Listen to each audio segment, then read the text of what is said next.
up arrive in the canyon. That's where I long to be with my three good companions. Just my rifle, pony and me. Micro Ciné, bonjour, bonsoir, ça va dépendre de l'heure à laquelle vous allez découvrir cette nouvelle émission. Je renoue le dialogue avec une personne qui était déjà venue. Il était venu accompagné de deux autres personnes. C'était l'équipe du Ciné-Club de Monsieur Bobine qui était venu parler du livre qu'ils avaient rédigé autour des Matrix et des sœurs Wachowski. C'était un plaisir. Et puis on s'est revus, on a discuté comme ça ici et là. Et puis à un moment, mon invité d'aujourd'hui me dit si tu fais quelque chose, en me pointant du doigt, si tu fais quelque chose sur Todd Haynes, la musique, c'est où tu veux, quand tu veux. Bon, bah, comme Exactement. chez Microciné, ça reste, mais ça prend du temps à se concrétiser. En tout cas, l'émission, elle existe, elle est là. Et mon invité, Aurélien Noyer du Ciné-Club de Monsieur Bobine, que d'ailleurs je salue aussi les autres confrères, est là pour nous parler donc de Todd Haynes, qui est un cinéaste important, mais aussi et surtout de cet aspect, de la manière qu'il a de questionner la musique, comment il la questionne, comment il la met en scène, comment il la met en forme, et voilà. Et il est là, et je suis très content. Et je le remercie pour sa patience. Comment vas-tu? Mais ça va très bien et je te remercie aussi pour l'invitation. C'est toujours un plaisir de parler cinéma, parler musique et en particulier, comme tu dis, de Todd Haynes et de son rapport à la musique. Donc, je suis Eh ravi ben, d'être là. c'est réciproque. Première question très très simple. Pourquoi vouloir parler voilà, de Todd Haynes et surtout de son rapport à la musique? Pourquoi c'était important pour toi? Alors, à la base, moi, quand j'ai commencé à écrire, j'écrivais pour un site sur la musique, donc qui s'appelait d'abord B-Side Rock puis Inside Rock. Donc, mes premières expériences, va dire, ouais, d'écriture culturelle étaient autour de la musique. Et je me souviens que j'étais excité en 2007 par l'idée qu'il allait avoir un biopic sur Bob Dylan. Et donc, lorsque je commence à glaner des informations là-dessus, je m'aperçois que c'est un biopic qui va être assez inhabituel, puisque au lieu d'avoir un acteur qui va jouer Bob Dylan à travers l'histoire de sa vie, il va y avoir 6 personnages, aucun ne va s'appeler Bob Dylan. Ces 6 personnages seront incarnés par des acteurs différents, par une femme notamment, Kate Blanchett, par un jeune acteur noir, Marcus Carl Franklin.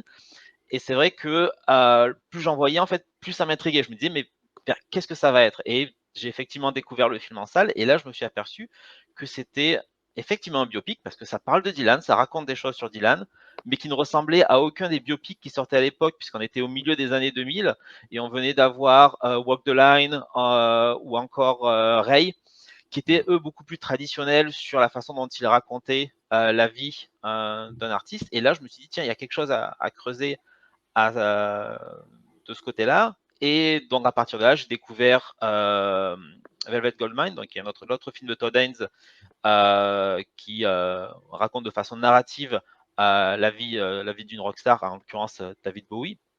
Et puis aussi son moyen métrage Superstar qu'il a fait juste après être sorti de l'université.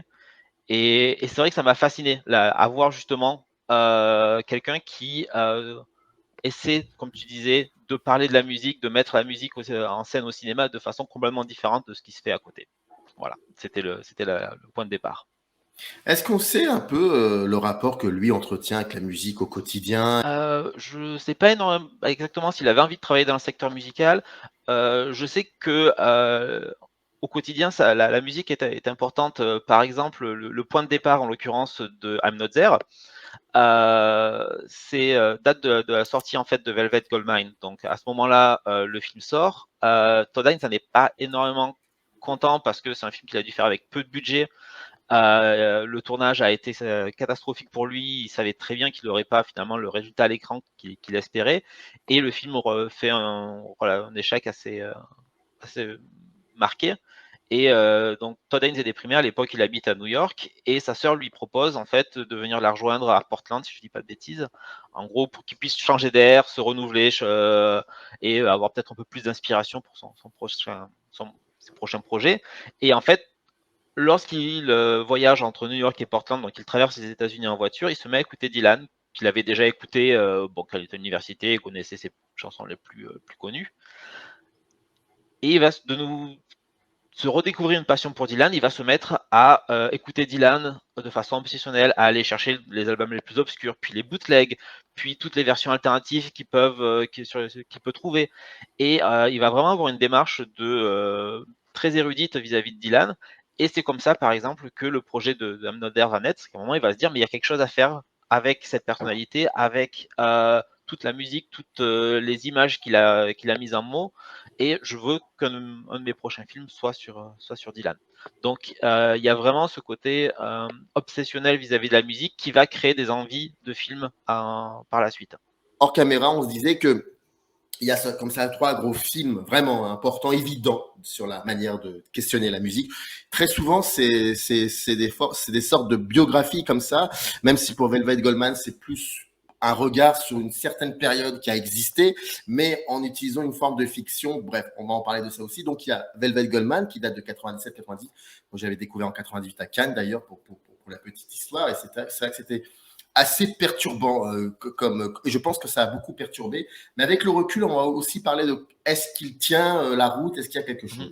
On parlera ensuite en 2007 de I'm Not There, donc tu l'as un peu évoqué, et le dernier film en date qui, je crois, est sorti en 2021, mais qui date de 2019, si je ne me trompe pas, et c'est sur The Velvet Underground, donc encore une fois de plus, sur, comme disait un critique de Criticat, toujours s'intéresser à la marge.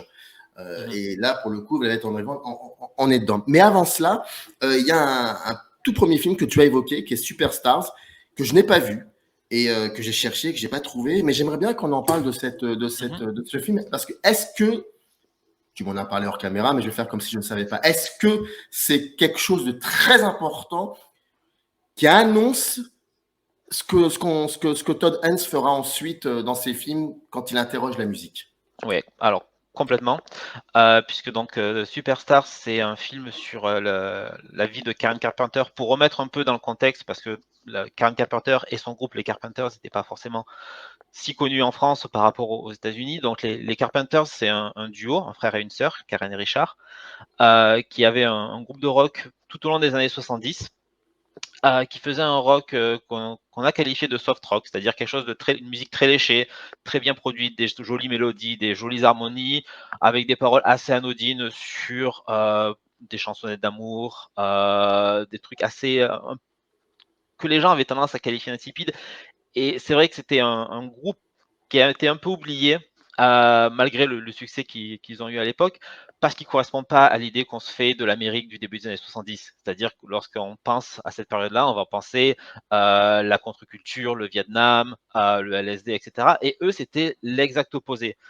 C'était des jeunes gens qui venaient d'une banlieue de la Californie, qui étaient en apparence bien sous tout rapport, qui faisaient pas de vagues, qui n'avaient aucun côté subversif, au point qu'ils en sont arrivés à jouer pour Richard Nixon, Rick Nixon à la Maison Blanche, et que Nixon a littéralement dit il représente ce que la jeunesse américaine a de meilleur. Donc on est vraiment dans l'image la plus conservatrice de la jolie famille blanche américaine.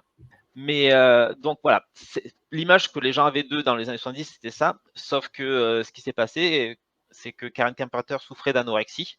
Elle en a souffert toute sa vie jusqu'à sa mort en 1983 des suites de sa maladie. Et donc le film de Todd Haynes va s'intéresser essentiellement à ça. C'est-à-dire qu'il va suivre en gros les 13 dernières années de sa vie, du début de sa carrière musicale jusqu'à sa mort, et comment en fait la maladie a progressé.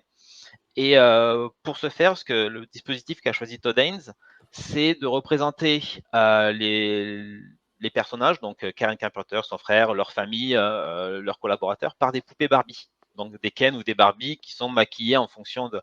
Donc déjà, il y a une note d'intention de dire on ne va pas en fait essayer de vous faire croire que ce qu'on vous montre est la réalité. On prend déjà un dispositif qui met une distance entre vous, le public, et ce qu'on vous montre pour bien vous faire comprendre, attention, il y a quelqu'un qui fait l'intermédiaire et qui vous montre quelque chose, qui apporte un propos. En plus, il y a un dispositif supplémentaire, c'est-à-dire qu'au fur et à mesure que la maladie progresse et que donc Karen Carpenter est de plus en plus maigre, la poupée qui la représente est grattée pour accentuer sa maigreur et l'évolution de la maladie. Donc déjà, il y a quand même on va dire un dispositif artistique fort. Et en plus de ça, ce qui ce qu'on va retrouver particulièrement ensuite dans le cinéma de Todd Haynes, c'est que le film rassemble deux aspects de sa carrière. Donc on va avoir à la fois le portrait d'une musicienne, donc on retrouvera ensuite dans Velvet Goldmine, I'm Not There et The Velvet Underground, et aussi on a le portrait d'une femme qui est soumise aux contraintes de la société, de son entourage, de sa famille, et qui est littéralement oppressée par ça. Et ça, c'est quelque chose qu'on retrouvera dans d'autres films de Todd Haynes, que ce soit Safe, Loin du paradis ou Carole. Et ça, vraiment, il y a les deux aspects de sa carrière qui se concentrent là-dessus. Et en plus de ça, comme Superstar est un film vraiment matriciel, il va y avoir aussi des petits motifs visuels ou thématiques qui se retrouveront plus tard. Je pense par exemple au fait que dans Superstar, on a des interviews de gens qui sont censés être des DJ, des journalistes musicaux ou des musiciens, un peu comme si c'était un faux documentaire. Et ces personnes-là sont vraiment filmées, enfin, ce sont des acteurs. Et ce côté faux documentaire, par exemple, se retrouvera par la suite dans I'm Not There, où le fait d'utiliser des poupées Barbie se retrouve aussi dans une scène de Velvet Goldmine. Ou alors, tu vas avoir aussi des espèces de cartons dans Superstar avec des passages de théories sur ce qu'est l'anorexie. Donc ça, de toute évidence, c'est un emprunt à Godard et donc c'est ces cartons de texte au milieu du film. Et ça, c'est aussi quelque chose, les emprunts à Godard, qu'on retrouvera dans I'm Not There. Et il y a énormément comme ça de petites astuces, de petits dispositifs qui annoncent vraiment, oui, ce que Todd Haynes fera par la suite. Et voilà. Après, comme on l'évoquait hors antenne, le film est difficile à trouver parce que donc quand Todd Haynes a réalisé, je crois que je sais plus s'il était à l'université ou venait juste de finir ses études, et donc il s'est pas trop posé la question des droits musicaux. Donc le film utilise sans trop se soucier la musique des Carpenters. Ce qui pose problème maintenant, c'est que pour le sortir officiellement en DVD, en salle ou quoi que ce soit, il faudrait avoir les droits de cette musique. Et la façon dont le film représente la famille de Karen Carpenter, donc que ce soit sa mère qui était une mère très contrôle fric vis-à-vis de sa fille, pour donner une idée, jusqu'au milieu des années 70, alors que les Karen Carpenter avaient une vingtaine d'années, était une star internationale, elle vivait toujours chez sa mère et sa mère pouvait lui interdire de prendre un appartement seul. On était à ce niveau-là de contrôle. Donc le portrait que le film fait de la mère et aussi de Richard Carpenter lui-même, puisque le film suggère que Richard Carpenter était peut-être gay, ce que lui a jamais reconnu, et parce que voilà, il n'y a pas forcément beaucoup de faits à ce niveau-là, mais le film n'hésite pas à le suggérer, fait que il y a peu de chances que Richard Carpenter, qui est toujours vivant, accorde les droits à Todd Haynes sur la musique et donc autorise la sortie du film en DVD ou en Blu-ray ou même une ressortie en salle. Donc tout ce qu'on peut trouver actuellement, c'est un téléchargement illégal et c'est souvent des rips de VHS d'une qualité visuelle pas excellente, mais le film garde quand même une forme d'intérêt parce qu'il annonce énormément de choses et ne serait-ce que par son originalité, l'originalité de son dispositif. Tu évoquais l'homosexualité, enfin, soi-disant l'homosexualité de Richard Carpenter. On ne peut pas mettre ça de côté quand on parlera des films à venir, parce que déjà, d'une part, ces films-là englobent les années 60 à la fin des années 70. Les personnes, enfin, autant pour le Velvet Underground par le biais de la figure de Lou Reed, voire Andy Warhol, Bob Dylan avec cette représentation féminine de la part enfin, que Cate Blanchett, enfin, que ça soit un personnage transgenre qui a un peu de tout, et Velvet Goldmine qui questionne le glam rock à travers des figures importantes, glorifier la bisexualité et dire qu'en fait tout cela il ne doit pas y avoir de limite. Moi, je me souviens d'une phrase, alors tu vas voir, c'est une digression étonnante, mais tu vas comprendre. Moi, je me souviens, dans les années 80, enfin, je me souviens, non, je l'ai su beaucoup plus tard, j'étais gosse dans les années 80, mais il y a une phrase comme ça de Rachid Taha qui disait que il se reconnaissait dans la figure homosexuelle parce qu'il voyait l'homophobie galopante et ça lui rappelait ce qu'il pouvait subir par rapport au racisme. Et il disait, on est pareil en fait. On est tout simplement des personnes qui sont dans une forme de minorité et qui sont vilipendées par d'autres personnes. Et ce que je veux dire par là, est-ce que et Todd Haynes lui-même homosexuel, est-ce que le fait de questionner cette musique, enfin la musique, par le biais de personnages ou d'une génération où il n'y avait pas de souci de sexualité, c'était une liberté totale. Est-ce que c'est aussi une manière de montrer qu'à une certaine période, c'était pas si évident que ça aussi? Je pense, oui. Comme tu dis, Todd Haynes est lui-même homosexuel et c'est aussi un film qui se retrouve, enfin c'est un thème pardon qui se retrouve dans d'autres films qui ne sont pas sur la musique. Donc je pense particulièrement à Poison ou à Safe aussi. Et puis Carole Loin du évidemment. paradis. Et loin du Loin du paradis. paradis, oui, oui, c'est et en l'occurrence, Loin du paradis fait littéralement le parallèle entre les deux, puisqu'il y a aussi la figure du jardinier qui est joué par, j'ai oublié son nom, l'acteur, qui est noir, et donc toute la dimension du racisme et de l'homophobie est mise en parallèle littéralement dans le film.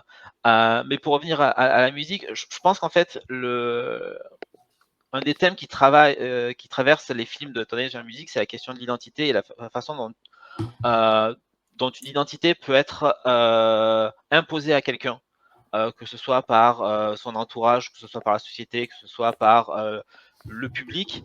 Et, oui, la question de l'homosexualité va apparaître dans la mesure où c'est aussi une façon de briser ces carcans d'une identité que certains voudraient être hétérosexuels de base. Voilà.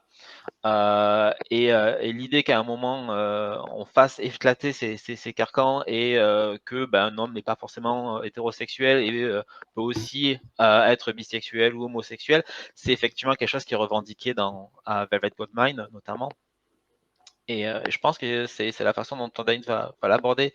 Il y a eu cette phrase qu'il avait dit dans une interview pour un magazine américain qui était en gros l'identité et ses pathologies ont toujours été une de mes sources d'intérêt, et je pense que c'est vraiment à ce niveau-là une des bases du cinéma de Todd Haynes, et c'est aussi la façon dont il va aborder la question oui, des orientations sexuelles. C'est qu'est-ce qui constitue une identité et comment elle est formée et comment on gère avec ça. Est-ce qu'on l'accepte? Est-ce qu'on la refuse? Est-ce qu'on essaie d'en sortir?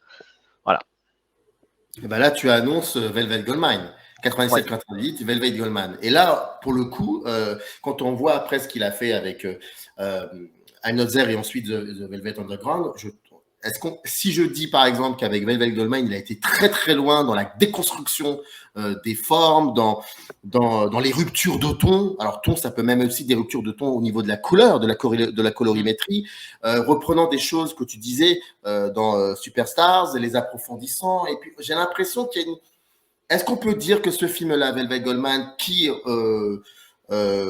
s'inspire, on le sait maintenant, de la construction narrative welsienne de Citizen Kane pour raconter l'histoire d'un gars qui s'appelle Brian Slade et qui était qui est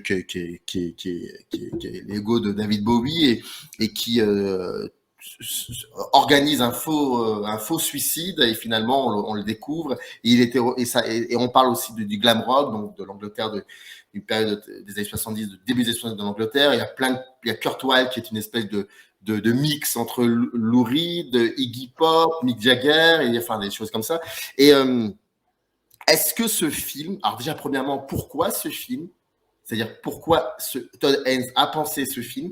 Et deuxièmement, est-ce que maintenant avec le recul, ce film est une espèce de transition entre la déconstruction formelle, le bricolage aussi surréaliste, très cocteau, très de Superstars, et une forme de... parce que par rapport à ça, j'ai envie de te dire, I'm Not There et The Velvet Underground, c'est du classicisme. Et donc, est-ce que c'est une passerelle? Est-ce qu'il y a une transition? Oui. Je pense que Velvet Goldmine, c'est vraiment le film où Todd Haynes devient un pur formaliste, dans la mesure où c'est quelque chose qu'il va revendiquer en interview, de dire pour ce film, j'ai revu Megan Russell, j'ai revu Performance, j'ai revu en fait tout le cinéma des années 70 et je me suis attaché à reconstruire de façon la plus fidèle possible l'esthétique en fait des films de cette époque. C'est vraiment quelque chose, une démarche qui a été absolument consciente là-dessus et qui est une démarche, comme tu dis, qu'on retrouvera ensuite dans Amnotzer et dans son documentaire sur le Velvet Underground. Concernant le pourquoi du film, je pense qu'il y a une démarche personnelle d'une part, le fait effectivement que il y a cette espèce de twist sur le côté Citizen Kane, puisque on suit un journaliste qui enquête sur la vie d'une personnalité. Sauf que ce que rajoute Velvet Gourmand par rapport à Citizen Kane, c'est qu'on en apprend aussi plus sur la vie du journaliste lui-même. Mmh. En l'occurrence, le journaliste qui est joué par Christian Bell, on découvre que lui-même est homosexuel et qu'il a découvert son homosexualité à l'époque du glam rock, justement en voyant pour la première fois à l'écran des gens, enfin plus particulièrement des hommes, qui s'habillaient de façon androgyne, qui revendiquaient leur bisexualité, etc. Et alors, en l'occurrence, c'est pas purement biographique, puisque Todd Haynes en interview lui a dit qu'il était trop jeune encore à l'époque du glam rock pour être passé par là. Je crois qu'il avait une douzaine d'années et il était presque un peu effrayé par ce qu'il voyait, il comprenait pas trop. Mais ça a été plus tard qu'il a compris l'importance que ça a pu avoir pour énormément de personnes homosexuelles à l'époque, d'avoir comme ça des représentations de sexualités différentes. Et, euh, et donc oui, on va avoir tout ce côté-là de façon assez personnelle, le fait de dire, bah oui, c'est une représentation qui a été extrêmement importante pour cette génération de personnes LGBT. Et d'ailleurs, c'est quelque chose qui est assez amusant dans le film, c'est que à la fin, je suis désolé, je vais un peu spoiler, on découvre donc que la personne de Brian Slade n'est pas morte, mais qu'elle est devenue une nouvelle rockstar, qui est cette fois une espèce de rockstar blonde peroxydée et qui est très populaire auprès de l'administration américaine conservatrice de l'époque, puisque le film se passe en 1984 sous l'administration non pas Reagan mais Reynolds, mais qui est on va dire un décalque de l'administration Reagan avec tout le côté moral majority, revenir à des valeurs morales plus traditionnelles, etc. Et donc cette rockstar qui est beaucoup plus consensuelle est calquée sur le Bowie de 1984, le moment où il est une star, mais de façon beaucoup plus consensuelle. Et il y a ce petit jeu en fait on sent la petite pique de Todd Haynes envers Bowie qui dit bah voilà, quand t'as tué Ziggy Stardust, t'as quand même un peu laissé tomber toute cette génération-là et tu l'as un peu trahi. Et dans les années 80, tu l'as complètement trahi d'une certaine façon. Donc oui, je pense qu'il y a une espèce de commentaire personnel de Todd Haynes sur ce qui est devenu sur ce qui est devenu Bowie. Ce film, tu l'as découvert. Est-ce que c'est l'un des premiers films de Todd Haynes que tu aies vu? Et si ça n'est pas le cas, que ce soit le cas ou pas, comment tu l'as reçu ce film? Je pense le deuxième, je l'ai vu après Amnotzer. J'ai été un peu déstabilisé en fait par le côté justement très 70s de la photo, le côté un peu brillant, qui c'était pas un cinéma avec lequel j'étais particulièrement habitué. Et en fait, c'est vrai que passer de Amnotzer, qui a une photo très maîtrisée et assez référentielle, mais qui avait des références que je connaissais. Voilà. Et c'est un film sur lequel euh, je suis toujours un peu ambivalent. Je trouve que la photo est pas forcément. Le film est pas aussi beau qu'il pourrait être, et je pense que ça vient aussi une partie du budget. Je crois qu'il a été fait avec 9 millions de dollars, ce qui est quand même assez peu pour un film en fait avec une telle ambition. Et, C'est un film que Todd Haynes aime. je pense qu'il l'aime d'une certaine façon, mais il voit aussi les défauts et il n'a pas un très bon souvenir du tournage. Et voilà, je pense qu'il doit avoir il y a des choses dont il est content et il a aussi pas mal de points sur lesquels je pense qu'il aurait bien aimé revenir probablement. Il aurait aimé avoir plus de budget et plus de temps pour travailler dessus. C'est un film très sombre, je trouve aussi. Oui. Je pense que c'est ce qui choque vis-à-vis de l'image qu'on peut avoir du glam rock, dont on aimerait avoir justement cette image très flamboyante, un peu camp, assez joyeuse. Et le fait est que les deux périodes qui sont montrées, que ce soit en fait la période des années 80 est montrée comme une période assez sombre, avec un retour vraiment au côté très conservateur et tristoun de l'Amérique des années 80, qui là aussi tranche finalement avec l'image que l'Amérique voulait se donner à l'époque. Et même au niveau de la période glam elle-même, Todd Haynes choisit littéralement de s'attarder sur tous les gens qui n'étaient pas les stars de l'époque. Et donc, lorsqu'on suit la jeunesse du journaliste, c'est vraiment une jeunesse dans les quartiers populaires, pas forcément, peut-être probablement de Londres, mais non, c'est pas vraiment des images très, très flamboyantes, contrairement à ce qu'on pouvait s'entendre. Mais ce qui permet justement de jouer sur ce décalage entre la réalité, on va dire, des fans de glam et ce qui était le glam pour ces stars. Et même pour ça, effectivement, la vie de Brian Setz, la façon dont elle est montrée, n'est pas aussi glam que ce qu'on voudrait croire. Et c'est vraiment un personnage qui est assez tragique et qui va vite tomber dans une espèce de dépression qui va le mener à ce faux meurtre / suicide sur scène qui reproduit le dernier concert de Bowie au Hammersmith, donc lorsqu'il a mis en scène la mort de Ziggy Stardust. Mais par contre, oui, c'est ça que je voulais dire sur Velvet Goldmine. Un truc aussi pour moi qui fait l'intérêt du film à l'intérieur de la carrière de Todd Haynes, c'est qu'il amorce quelque chose qui va être très important pour la suite de sa carrière en termes de musique, que ce soit dans Notzer ou dans The Velvet Underground. C'est l'idée qu'on va s'attacher à un musicien, mais sans suggérer qu'en fait, lui seul est à l'origine de son œuvre. C'est-à-dire que, effectivement, comme tu disais, Brian Slade, ça va être surtout David Bowie, et Kurt Wilde, surtout Iggy Pop et Lou Reed. Mais il rajoute, Todd Haynes rajoute ce personnage un peu énigmatique qui s'appelle Jack Ferry, qui est un personnage plus ou moins fictif, donc qui a, dans le film, récupéré une broche qui avait appartenu à Oscar Wilde, et cette broche va être ensuite passée à David Bowie. Et on comprend que cette broche, c'est une espèce de symbole du mojo, du glam, qui se transmet de génération en génération. Et c'est une façon pour Todd Haynes de dire attention, c'est pas parce que Bowie est Bowie et qu'il a eu la carrière qu'il a eue que c'est lui qui est à l'origine du glam.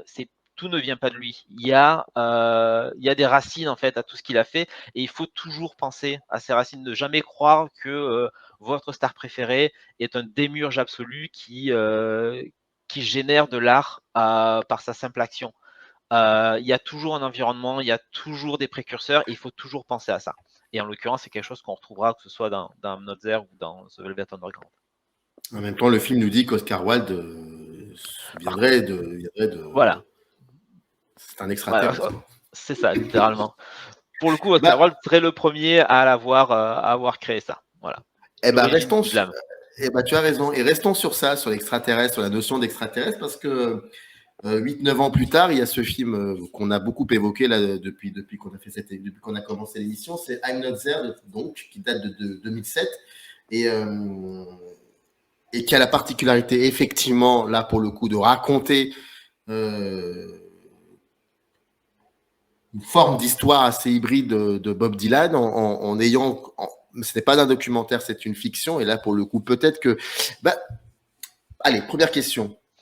Pourquoi, selon toi, la fiction était plus propice à raconter cette histoire que le documentaire? Je pense que la raison pour laquelle la fiction était plus propice, c'est par rapport au projet de Todd Haynes. C'est-à-dire que le point de départ de Todd Haynes, c'était de se dire que Bob Dylan ne peut pas être raconté parce que c'est quelqu'un qui ne veut pas être raconté. C'est finalement, si on devait résumer I'm Not There, son titre le résume très bien. Il n'est jamais là. Il n'est plus là au moment où on veut parler de lui. Et donc, essayer de faire un documentaire sur Dylan, c'est un peu peine perdue, parce qu'on va raconter des moments de la vie de Dylan, mais dès qu'en fait on a fini de raconter un moment, c'est déjà plus ce qu'il est, et il ne se reconnaît plus dans ce qu'il a été. Alors oui, il y a d'excellents documentaires sur Dylan, je pense notamment au No Direction Home de Scorsese, qui probablement fait office d'autorité en ce qui concerne un documentaire sur Dylan, et à juste titre. Euh, Il y a le mais film c'est de encore... Penn Baker aussi, je crois. C'est Penn Baker, je crois Oui, qu'il avait. Là, pour le euh, coup, c'était. Mais c'était, oui, c'était au moment où enfin, c'était un film sur c'est le, ça, enfin, voilà. c'était sur le présent, quoi. C'était Don't Look Back de Penn Baker, donc qui est exactement. en fait, qui même pas ne raconte pas, mais qui suit Dylan au moment de Et sa c'est tournée ça, c'est plutôt ça, 1964 en exactement. Angleterre, sachant qu'il y a eu aussi un deuxième documentaire qui s'appelait Hit the Document, qui suivait la tournée 65, mais qui est beaucoup moins connu parce que peut-être qu'il est sorti en salle rapidement à l'époque, mais quasiment oublié aujourd'hui. Je crois que je suis pas sûr qu'il est de sortie officielle de Hit the Document. Qui était donc qui suit la tournée 65, qui est une tournée beaucoup plus chaotique, et je pense que Dylan n'avait pas forcément envie que le film sorte et montre en fait à quel point la tournée avait été chaotique. Mais donc oui, pour en revenir à Amnotzer, le but c'était vraiment d'arriver à représenter Dylan sans, en fait, en respectant sa volonté de dire à chaque fois j'ai changé et j'ai été une personne différente à chaque fois. Et donc quand Todd Haynes a décidé d'écrire ce projet, ce qu'il a fait, c'est que il a envoyé une lettre à Dylan, parce que contrairement à Velvet Goldmine, où il n'a pas eu les droits de la musique de David Bowie, et donc il n'y a aucun morceau par David Bowie dans la BO de Velvet Goldmine, pour Amnotzer, il voulait avoir en gros la bénédiction de Dylan et le droit d'utiliser ses chansons. Donc il a envoyé une lettre en disant voilà la façon dont j'envisage le film. Donc ça va être sur ces à la base c'était sept différents personnages qui vont représenter chacun un aspect et un moment de la vie de l'artiste, en respectant le fait que ce sont des personnes différentes, mais qui peuvent s'entremêler pour former une identité monolithique, mais à la toute fin. Mais dont on ne verra que chaque fois que des bribes. Et Todd Haynes avait été assez malin dans la lettre qu'il avait envoyée à Dylan, puisque il citait littéralement des notes de pochette que Dylan avait écrites pour parler de la chanson Tangled Up in Blue, où notamment la phrase hier, aujourd'hui et demain dans la même pièce, ce qui traduit bien effectivement la forme que va prendre le film, puisque les différents segments de I'm Not There, qui représentent différents moments de la carrière de Dylan, ne sont pas présentés de façon chronologique, mais sont entremêlés au travers au travers du montage. Et donc, on va passer, par exemple, du moment qui représente les années 80 au moment qui représente les années 63, 64, puis au moment qui va représenter les années 70, enfin 71, 72, puis 1966, et ainsi de suite. Et le film passe comme ça un peu a priori du coq à l'âne, mais avec des continuités thématiques, et qui fait en sorte de façon à ce que on retrouve au final quelque chose qui représente Dylan dans une espèce de continuité, mais qui n'est pas une continuité chronologique, mais bien thématique. Et d'où le montage, il faudrait le souligner, je l'ai écrit, oui, c'est Dji Rabinovitch qui a beaucoup Oui. travaillé avec Aronofsky et Jarmusch, et c'est un montage assez impressionnant. Est-ce que tu connais un petit peu la méthode de travail de Todd Haynes et de Rabinovitch sur le montage de ce film? Non, ça, j'ai pas trop trouvé d'infos à ce niveau-là. Euh, mais effectivement, le montage est assez hallucinant, d'autant plus qu'il faut le souligner que chaque segment a une identité visuelle très très particulière. Chaque Donc personnage, oui, exactement. voilà, chaque segment s'inspire en fait de styles cinématographiques bien précis pour coller à l'époque qu'il veut raconter. Donc on l'évoquait par exemple la période électrique de Dylan, donc le moment où Dylan va dire laisse tomber le folk contestataire et se met à faire ses chansons de rock électrique très surréalistes, est calqué sur les images de Penn Baker, que ce soit des images de Don't Look Back ou de Hit the Document. Il y a littéralement des références très précises à Hit the Document mais on a un noir et blanc, une caméra portée avec Kate Blanchett qui singe le Bob Dylan de l'époque. Mais à côté de ça, on va avoir le segment avec Richard Gere, donc qui est assez double en fait, qui peut représenter à la fois le moment où Dylan s'éloigne un peu de la vie publique à la fin des années 60 et se réfugie à Woodstock. C'est le moment où il va enregistrer ce qu'on va appeler plus tard les basement tapes, et il revient en fait après sa période électrique à une musique un peu plus inspirée par la country, le folk, le blues, toutes les traditions américaines. Et pour ça, ce que Todd Haynes va s'inspirer des westerns, on va dire alternatifs de l'époque, notamment Miller et Mrs. McCabe, McCabe et Mrs. Miller d'Altman, qui est une référence incontournable pour Todd Haynes et notamment pour ce segment. Encore une fois, j'évoquais les références à Godard pour Superstar, mais la partie avec Robbie Clark, donc qui est un acteur, cette fois-ci, qui n'est même pas un musicien, mais qui représente le Dylan, on va dire, des années 70, le moment où il accède vraiment devient une superstar et où il a des rapports assez conflictuels vis-à-vis de ça. Pour le coup, c'est l'inspiration principale est Godard. Et il y a même dans ce segment des monologues qui sont quasiment un mot près des monologues de 2 ou 3 choses que je sais d'elle ou de masculin-féminin. Donc, c'est une revisitation de, pas forcément de l'histoire, c'est une revisitation de l'histoire de l'Amérique en fait. Il y a aussi ça en toile de fond. C'est ça. Et ce qui est assez intéressant pour moi, c'est que il y a une revisitation de l'histoire, en fait, de l'histoire culturelle de l'époque. Et donc oui, ça revisite la culture américaine parce qu'on va aussi retrouver des références à des films classiques hollywoodiens comme un visage dans la foule. Notamment, il y a un plan qui reprend le même plan un plan de Hamnotzer qui reprend un plan d'un visage dans la foule, mais aussi de l'histoire européenne, puisque, comme je le disais, il va y avoir des références à Godard, il y a énormément de références à Fellini aussi, et pour moi, c'est une partie prise de Todd Haynes aussi de dire, en fait, on a tendance à considérer Bob Dylan comme un artiste américain, peut-être l'artiste américain par excellence, puisque c'est lui qui va fonder ce qui va devenir l'Americana en termes de genre musical. Mais attention, n'oubliez pas que Godard est aussi un artiste qui est imprégné de culture européenne classique. Et donc le personnage, par exemple, de Sharon Gainsbourg dans le segment avec Robbie Clark, interprété par Heath Ledger,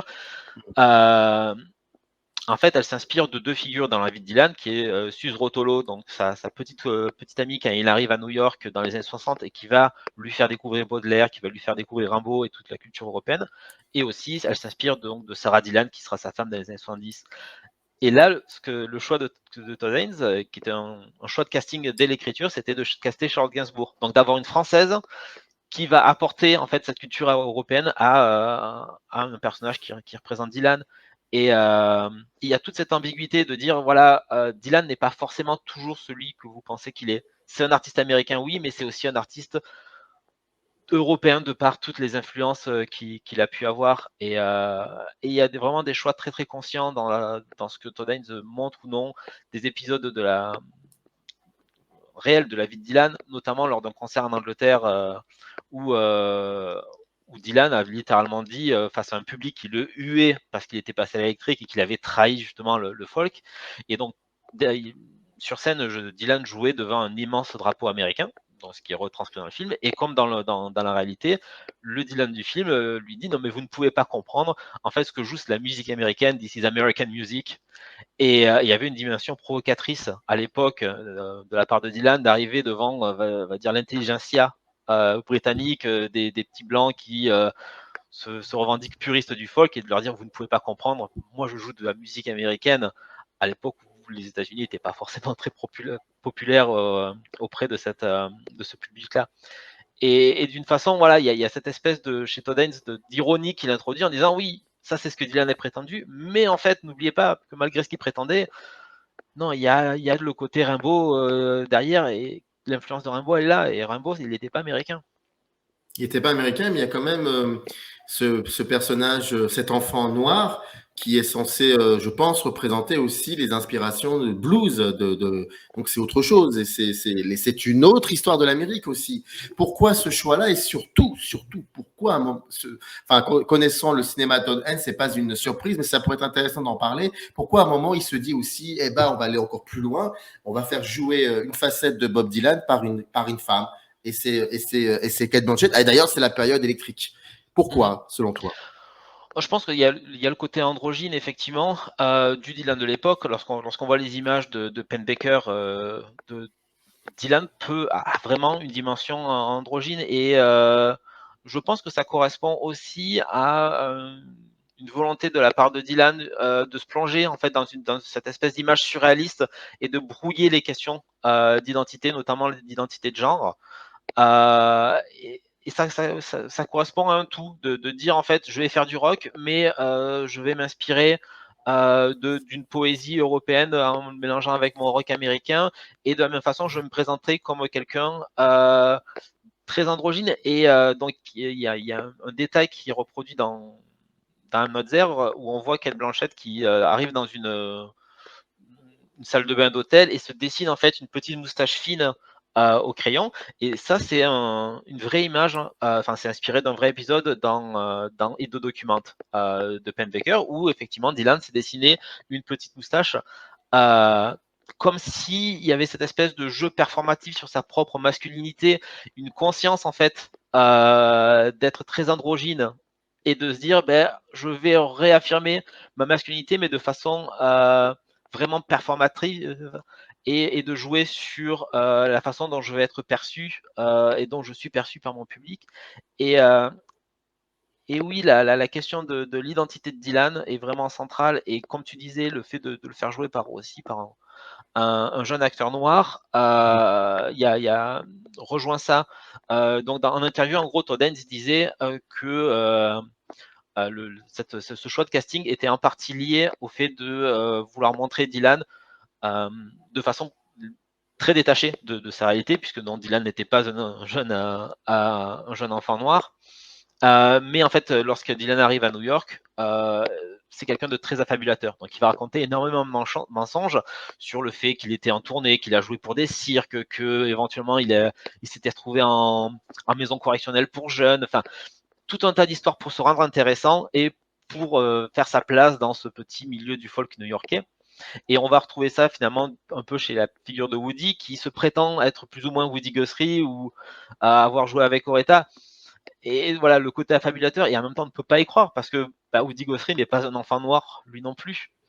Donc ça, c'est une partie des raisons. Et je sais que j'avais lu un article universitaire qui analysait cet aspect-là, et que je trouvais très intéressant, parce que ça mettait en relation le fait d'utiliser un jeune acteur noir pour ce personnage-là, et une tradition américaine, en fait, de la jeunesse américaine, qui est de s'identifier avec des figures de la culture noire. Donc c'est quelque chose qui a été analysé dans le bouquin, dans un livre qui s'appelle Love and Theft, donc qui remonte à l'époque des minstrel shows, donc ces espèces de spectacles où des musiciens et des comédiens blancs se grimaient en noir pour parodier la culture noire américaine, donc en l'occurrence des esclaves américains à l'époque, et qui part de cette époque-là et retrace, on va dire, le rapport de la culture blanche américaine à la culture nord-américaine. Et ce que pointe ce livre-là, c'est que c'est quelque chose qui a été récurrent en fait de la part des jeunes blancs, de vouloir quelque part être noir, et donc de s'approprier des éléments culturels américains, que ce soit le blues ou à l'heure actuelle presque le hip-hop, et le rapport à cette appropriation et ce rapport complexe entre la jeunesse blanche américaine et la culture noire est pour le coup revendiqué par Dylan, puisque le titre du livre, Love and Theft, sera repris par Dylan pour le titre d'un album en 2002, je crois. Donc Love and Theft, qui est un excellent album de Dylan au demeurant. Ça me rappelle deux choses. Ça me rappelle Nino Ferrer qui scandait dans les années 60 qu'il voulait être noir, et un autre film, un film des Commitments d'Alan Parker, où à un moment le saxophoniste, je crois, est en train de et devant des enfants, il dit je suis noir, I'm black and I'm proud. Il reprend la chanson de James Brown. Dans les Commitments, il y a aussi quelque chose sur le fait que les Irlandais sont les Noirs du Royaume-Uni, et que les Dunois sont les Noirs de l'Irlande, ou quelque chose comme ça. Pour parler du Velvet Underground, donc le film de 2021, je voudrais juste discuter avec toi de quelque chose que je remarque très souvent, et dans Velvet Goldman, dans I'm Not There, et visuellement dans The Velvet Underground. C'est cette manière qu'il a, Todd Haynes, de travailler verticalement la narration. Alors, dans The Velvet Underground, c'est visuel, on la voit. C'est quoi? C'est le spin screen. Et cette manière qu'il a de capter ça et de questionner ce groupe, ce qui représente ce groupe, vis-à-vis par rapport à cette forme reste encore assez sidérante d'ailleurs pour le coup. Souvent utilisé, et c'est vrai que c'est quelque chose qui, je trouve, subtilement utilisé dans le film dans Velvet Underground. Mais dans Velvet Goldman et dans I'm Not There, c'est par rapport à cet enchevêtrement de personnages. Et je trouve qu'il a une manière très verticale de travailler ça. Donc, sur la narration, sur les caractères qui s'enchevêtrent. Ce travail vertical, est-ce que tu vois ce que je veux dire? Qu'est-ce que tu en penses? Oui, je pense que ça a un rapport avec le fait que c'est un cinéaste qui va être qui va avoir une approche très intellectuelle et très théorique du cinéma. Lui, à la base, les études qu'il a fait, c'est des études d'art et de sémiotique. Et il va vraiment avoir ce rapport très théorique au cinéma. Et partant de là, il cherche moins à avoir une narration linéaire, avoir un récit qui va être rythmé par des actes très précis, mais il va vraiment chercher à apporter un propos. Alors ça va passer par son scénario, mais après ça va passer effectivement par son montage et par le fait d'enchevêtrer différentes époques, d'enchevêtrer différents personnages pour avoir cette évolution qui sera plus thématique que vraiment narrative. Je suis assez d'accord avec ça, oui. Le Velvet Underground, le titre est très simple. The Velvet Underground. On a, je pense que nous sommes, toi et moi, très sensibles au Velvet Underground, mais il y a quand même, alors, on croit tout savoir, on a toujours cette espèce de mauvaise habitude, même si on aime le cinéma dans sa diversité, mais quand ça touche quelque chose qu'on connaît très très bien, on va dire, bon là, on n'est plus cinéphile, mais on devient des fans, peut-être. Et ben non, parce que là, pour le coup, et même s'il y a ça, et ben le film dégage, je sais pas ce que tu en penses, mais le film quand même étonne. Oui. Étonne énormément.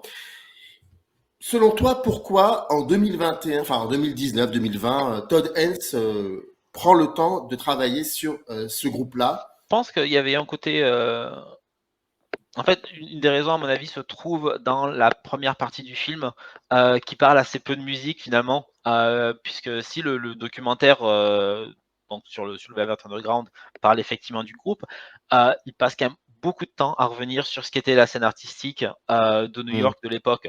Donc par exemple, on va avoir une interview pas mal d'extraits d'interviews de Jonas Mekas. Ça va énormément parler d'Andy Warhol, mais pas seulement en fait par son rôle, va dire, de producteur, manager du groupe, mais aussi par son travail.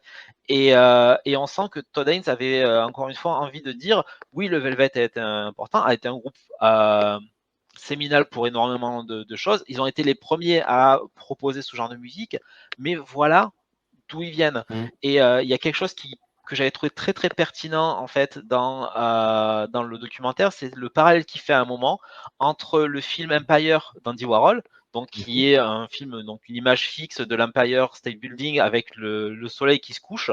Le film dure, je sais plus, 4 ou 5 heures, et ce n'est littéralement que ça. Avait le fait de dire, c'était quelque chose en fait, cette espèce de travail du temps long. Du drone, c'est quelque chose donc, qui avait été abordé par la musique via le Dream Syndicate de Lamont Young, dont John Cale faisait partie avant de fonder le Velvet Underground. Mais c'était pas seulement musical, c'était aussi visuel. Il y avait aussi une dimension plastique à ça. Et le Velvet Underground n'est pas seulement un groupe de musique, c'est aussi une forme d'aboutissement d'un enchevêtrement de différentes formes d'art. Je crois que c'est Jonas Mekas qui en parle dans le documentaire en disant voilà, on a fait un festival d'art à New York en 64, 65, 66 peut-être, où en fait des artistes de plein d'arts différents allaient aussi s'aventurer dans des formes d'art qui n'étaient pas celles auxquelles ils étaient entraînés à la base. Et je pense qu'il y a vraiment cette volonté, encore une fois, de ne pas enfermer le Velvet Underground dans l'image qu'on peut en avoir, qui est, voilà, c'est le groupe qui a apporté, on va dire, le côté noisy dans la musique populaire et qui va ensuite générer ce qui deviendra le punk, le noise, plus ou moins le drone. Mais c'est aussi en fait un groupe d'artistes qui ont été influencés par plein d'autres formes d'art.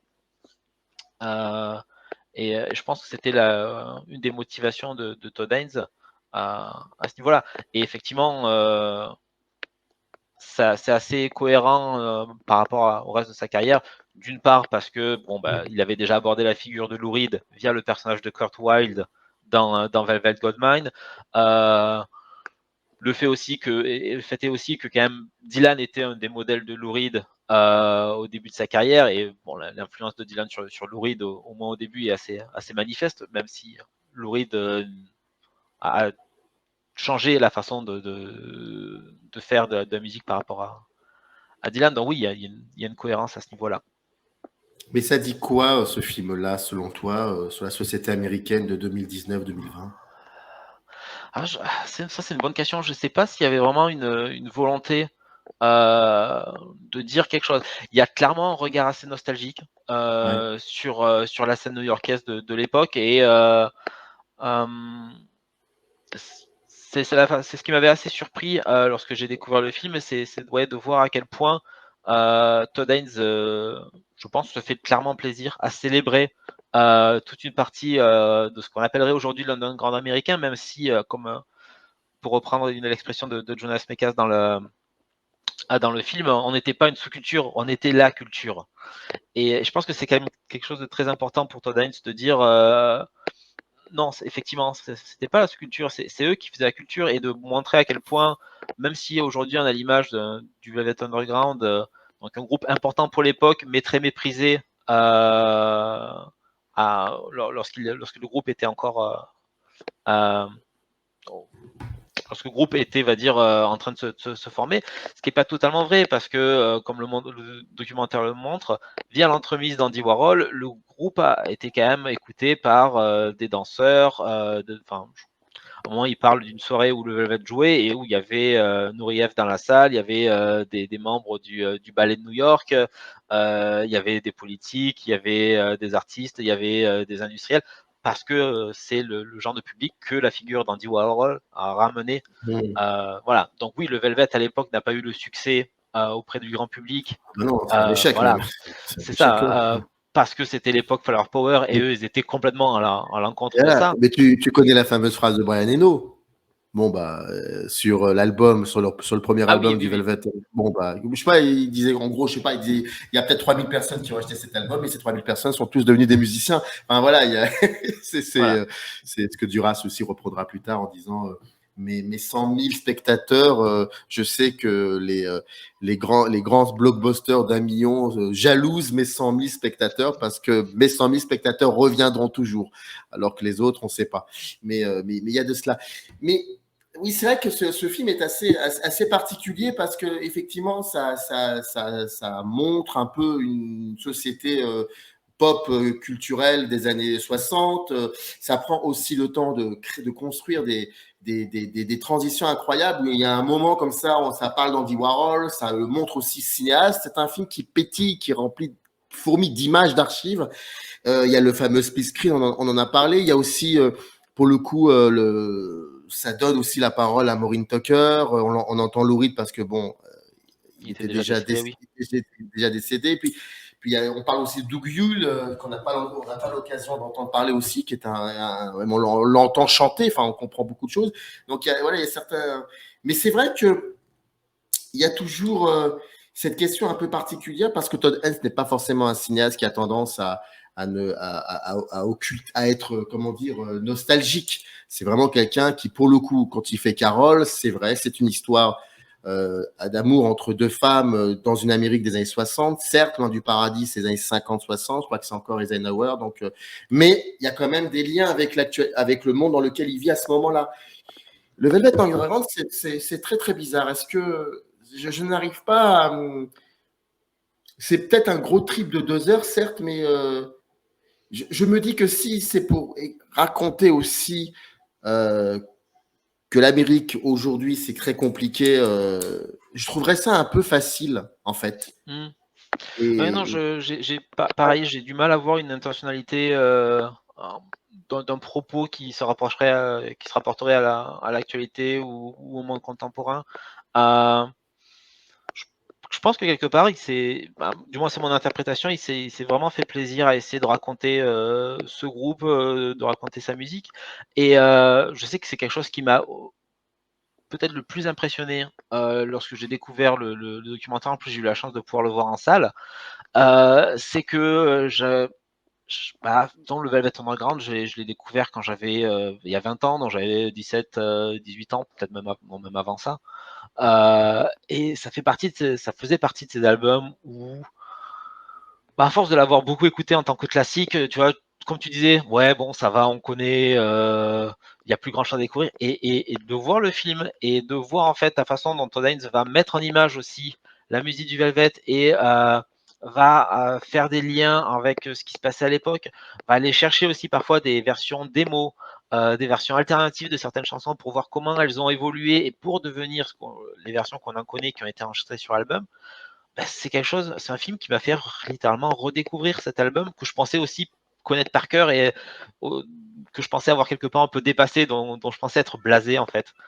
Et c'est tellement rare en fait d'avoir un documentaire musical qui littéralement te fait de nouveau ressentir la musique comme si c'était la première fois que tu l'écoutais.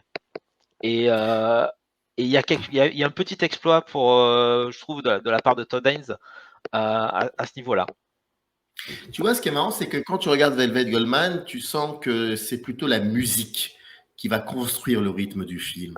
Alors que lorsque tu regardes The Velvet Underground, ce sont les images d'archives qui construisent le rythme du film. Je pense que s'il n'y avait pas eu ces fameuses images, en plus des images filmées, des images pensées par quelqu'un qui s'appelle Andy Warhol, parce qu'il y en a beaucoup, il y a des moments extraordinaires, il y a des portraits de visages fascinants. Tu as cette impression que de voir du Ackerman, tu as l'impression de voir des choses d'aujourd'hui. Et je me dis, est-ce que le film, le Velvet Underground, c'est aussi, s'il n'y avait pas eu ce matériel-là d'images, d'archives, de films, de bouts de films, s'il y avait pas, c'est un dialogue finalement avec, Oui.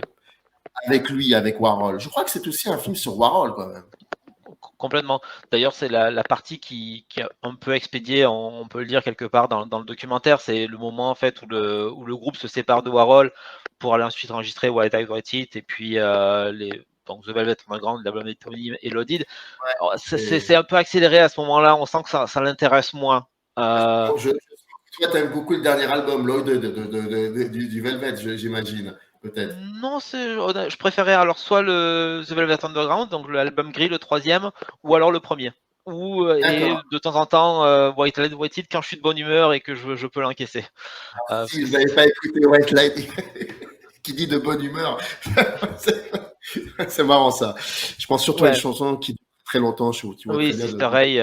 Oui, non, faut quand même pouvoir l'encaisser parce que c'est un album qui est très brutiste, très sombre. Le documentaire le dit bien, c'était un moment où les membres du groupe se détestaient entre eux, prenaient beaucoup trop de drogue, et on sent toute l'agressivité et l'animosité qui pouvait exister entre les membres du groupe concentrés dans un album. C'est assez, un album assez éprouvant, on peut le dire. Mais et oui, donc, effectivement, tu sens qu'il y a une place prépondérante dans le film pour la période. Pour le premier album et pour la période de Warhol. Et effectivement, c'est quelque chose qui distingue le film des autres formes de documentaires. Parce que sur le papier, ça serait un documentaire assez classique où on invite des gens qui parlent du groupe. On a des interviews originales de plusieurs personnalités de New York, donc que ce soit Mary Voronoff, que ce soit Lamont Young, que ce soit John Cale, que tu évoquais aussi à Motoker. Donc en ça, le film pourra avoir une forme tout à fait classique. Des documentaires où on invite des gens pour parler d'un groupe, il y en a des centaines. Et d'ailleurs, on parlait d'Amnotzer aussi pastiche ce côté-là, puisqu'il y a une espèce de faux documentaire à l'intérieur d'Amnotzer avec des gens qui parlent du groupe, comment c'était à l'époque, etc. Mais la plus-value de The Velvet Underground, ça va être effectivement d'aller piocher dans un trésor d'archives. Je ne sais pas absolument pas comment Todd Haynes a mis la main sur tout ça, mais oui, c'est un trésor d'archives qui replonge en fait dans les travaux de Warhol de l'époque et qui permet, oui, je trouve, de s'imprégner de ce qu'était en fait la scène new-yorkaise de l'époque, de ce qu'était la scène artistique de la Factory, pour comprendre en fait comment est née la musique du Velvet Underground. Et comme tu dis, c'est vraiment les images qui vont structurer la façon dont on va aborder la musique. Alors, pendant toute l'émission, on a beaucoup parlé de 3 films. Velvet Goldman, qui date de 98, I'm Not There qui date de 2007 et The Velvet Underground qui est sorti en 2021. Il y avait aussi le film Superstar. Il a été fait en quelle année celui-là? En 70 87. 87, d'accord. 87, ouais. Il y a une dernière question que j'aimerais te poser. Si on ne connaît pas réellement, profondément Karen Carpenter ou le Velvet, le glam rock, ou Bob Dylan, voire même les chansons de Bob Dylan, les poèmes de Bob Dylan, parce que I'm Not There, c'est basé aussi sur des moments où il y a des extraits de chansons, il y a des extraits de poèmes, comme dans Velvet Goldmine, la partie où Kurt White, joué par Ewan McGregor, raconte un peu ce que c'est que l'homosexualité. Ça, si je me souviens bien, c'était Lou Reed qui avait dit ça.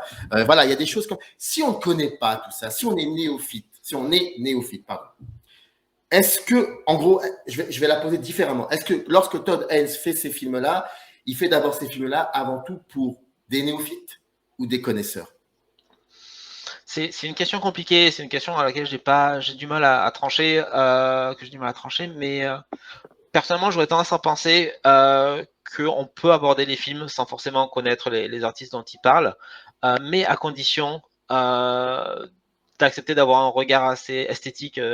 Pour le coup, il va falloir avoir un regard assez cinéphile et les accepter en tant qu'objet plastique. C'est sûr que si on aborde ces films comme on aborderait par exemple Walk the Line ou Ray en se disant bah, tiens, je vais aller voir ça pour apprendre ce que c'était la vie de Dylan ou ce que c'était la vie de Bowie, là, il y a toutes les chances qu'on passe complètement à côté et qu'on en sorte sans comprendre ce qu'on vient de voir. Et ça va être clairement les limites de ces films-là.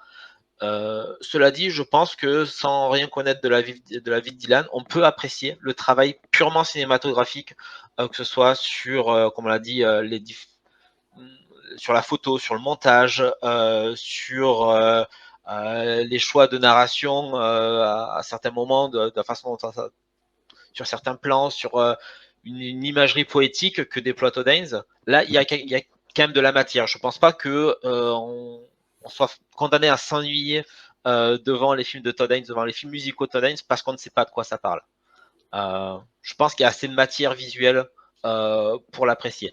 Après, c'est sûr que si on connaît relativement bien les artistes dont il traite, ça va apporter une plus-value et on va dire ah oui, ça c'est référence à ceci, ça c'est référence à cela. Mais quelque part pour moi c'est pas le plus essentiel. Il y a énormément de choses que ce soit dans Velvet Goldmine ou dans I'm Not There qui sont des références assez pointues et assez subtiles.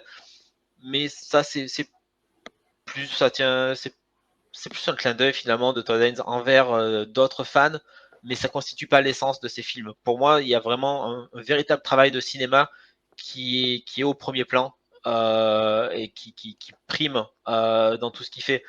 C'est quelqu'un qui veut raconter, oui, des musiciens, qui veut présenter sa vision de la vie de certains musiciens, mais c'est quand même avant tout un cinéaste et c'est avant tout quand même quelqu'un qui propose des dispositifs plastiques qui valent le détour sans forcément devoir dépendre des sujets qu'il met en scène. Il y a un style avant tout. Voilà. Je récapitule donc la liste des films. The Velvet Underground, qui date de 2021, qui est sorti en tout cas en 2021, Not There en 2007, le Velvet Goldmine The Velvet Goldmine, pardon, en 98, et puis, qui sont d'ailleurs tous ces trois films accessibles, vous pouvez disponibles en DVD, Blu-ray, je crois, même sur des plateformes si on recherche bien. Superstar, je crois que c'est très difficile. Je pense qu'il va falloir utiliser des circuits alternatifs sans développer. Voilà. Mais je pense qu'il y a possibilité. En tout cas, c'était vraiment un plaisir comme ça d'avoir une petite conversation sur cette thématique-là. Il n'y a pas forcément d'actualité et c'est tant mieux parfois. Donc, merci beaucoup Aurélien. En tout cas, je rappelle qui est issu de la chaîne le Ciné-Club de Monsieur Bobine. Voilà, vous avez le lien. Si vous avez l'autre cuidance de ne pas connaître, il y a quand même le lien pour dans le descriptif. Et en tout cas, je sache que la porte est ouverte. Tu reviens quand tu veux. Ça se fait avec plaisir. Et c'était très sympa en tout cas de t'entendre parler et ton avis ton analyse sur ces films et sur la question de la musicalité dans les films de Todd Haynes. Merci à toi. Encore merci à toi de l'invitation. À très vite. Générique. In the canyon, That's where I long to be, with my three good companions, just my rifle, pony and me.